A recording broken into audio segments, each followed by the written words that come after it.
Storyteller is the executive producer and vice president of Sesame Street Productions. I don't know, have you guys heard of Sesame Street? It's like a little cool, fun show. Anyway, please welcome to the stage, Sal Perez. Thank you, everybody. Just in case you didn't know, life is full of risks. And I know it's pretty obvious, and leave it to a Sesame Street guy to tell you something that's super obvious. But really, we make choices every day in our lives. But really, there's only some really major life-changing risks that we have to take. And how do you know when those moments arrive? Luckily for me, I think I was meant to work at Sesame Street my whole life. So I kind of grew up knowing, to close my eyes and listen to my body whenever any of those situations would arise.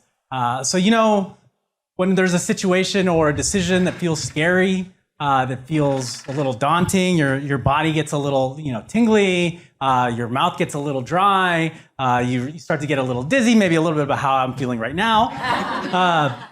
But when those moments happen, I have found that the best thing to do is to listen to your body, to lean in and lean into that discomfort. Lean into those situations that might mean something else, might change your life. So for me, it's always been an ethos of if the moment is scary, feels daunting, if it feels like I don't know what the result is going to be, that means it's worth it. So today I'm going to tell you the story of those times I've had those risks come up in my life and how I'm here today. So I'm originally Mexican-American, first generation from California, Viva Mexico. My parents and my family is as far away from kids media as it can be. But I grew up watching TV, watching films. We would go to church and then go to the matinee. At some point, we stopped going to church and would just go straight to the matinee. And I just really fell in love with storytelling. I would actually translate movies in real time for my parents before there was DVDs with Spanish soundtracks and all of that stuff. And I really fell in love with storytelling. And so I wanted to be in the movies. I wanted to be in TV. So I ended up applying to NYU Film School. I'd never been to New York. I grew up in California, and I got in. Somehow I got in, and I just remember how scared I felt about coming to this big city. I still remember how I felt the moment I was waiting outside the dorm in line, just kind of shaking. And at that moment, it dawned on me, this feels a little scary. That's got to mean it's worth doing. So I started to live my life that way. Near the end of my senior year of college, I was looking for a job or an internship like everybody else, and I had another decision to make. I had an offer to be an unpaid internship, as we've all probably have done that at some point in our lives. Or I actually got an opportunity to have a position, have a job, a paying job at Sesame Workshop.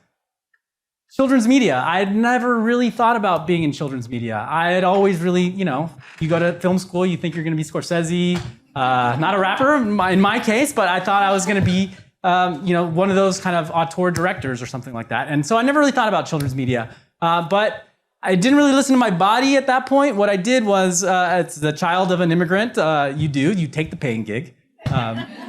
So I ended up at Sesame Workshop. I ended up being the production coordinator for Plaza Sésamo, which is our Latin America co-production. And I worked at Sesame based here in New York for 6 years. It was an incredible time. I learned so much during that period of my life. It was like going to film school again, but don't tell NYU. I got paid to do that.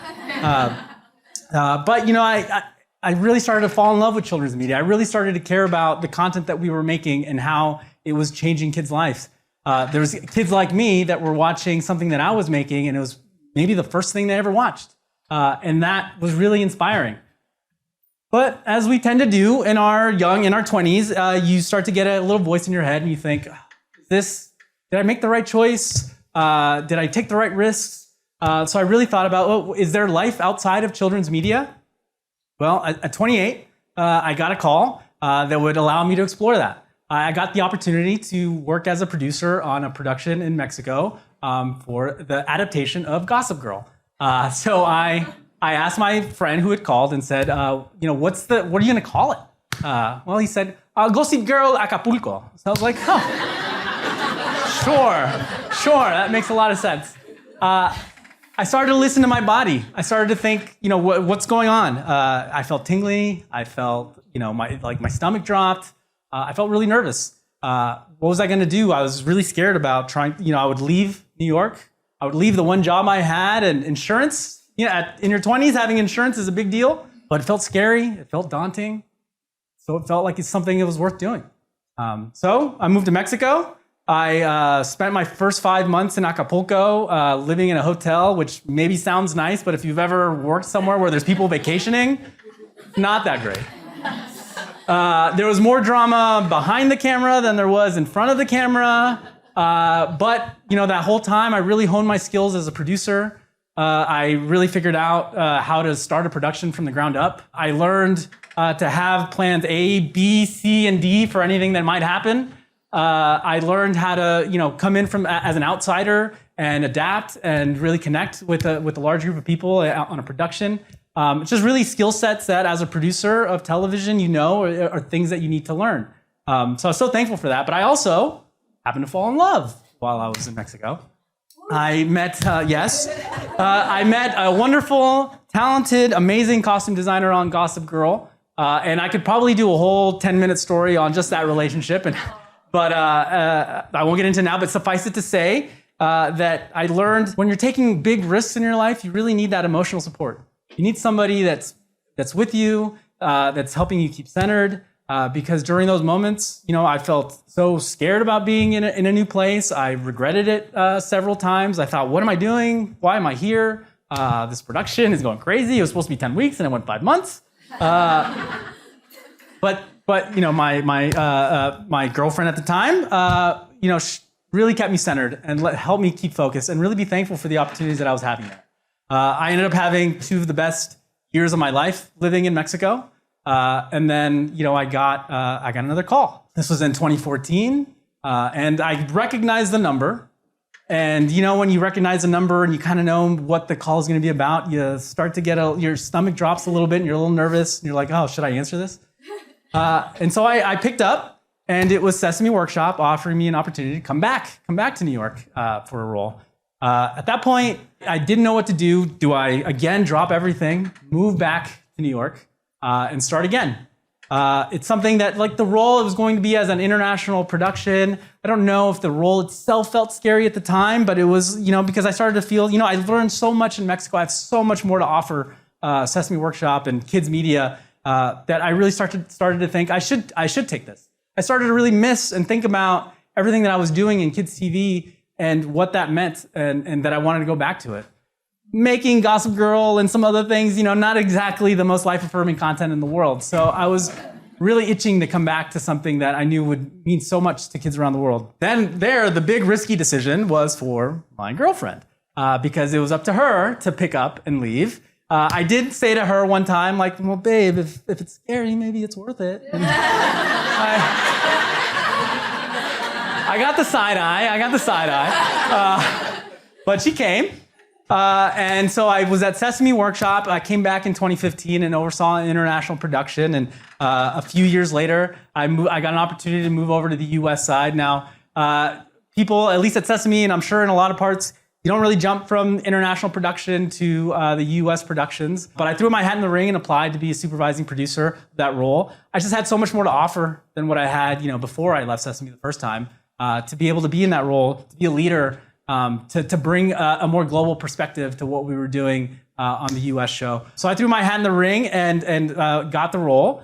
And then over time, I started, during the pandemic, about a year and a half ago, I became the executive producer of Sesame Street. Thank you.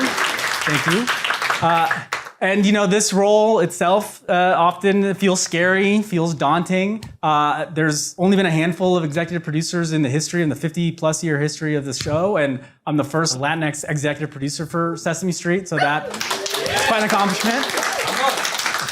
Thank you. It's such a big responsibility being the EP for the show, but it's an even bigger responsibility for representation, and it's not something that I take lightly. And I like to share my story, not because I think I've done this crazy, huge thing, but it's more because it didn't take more than just listening to my body to make the decisions to get me to where I am today. And that's something all of you can do. So I hope that people take that with you. And now I'm thankful when there are those moments, because let me tell you, this job is scary.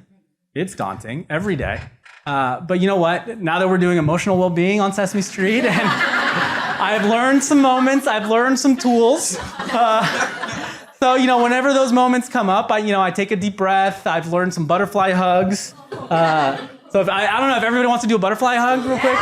Let's do it. So take a deep breath in. And when I breathe out, I know it's worth it. Thank you.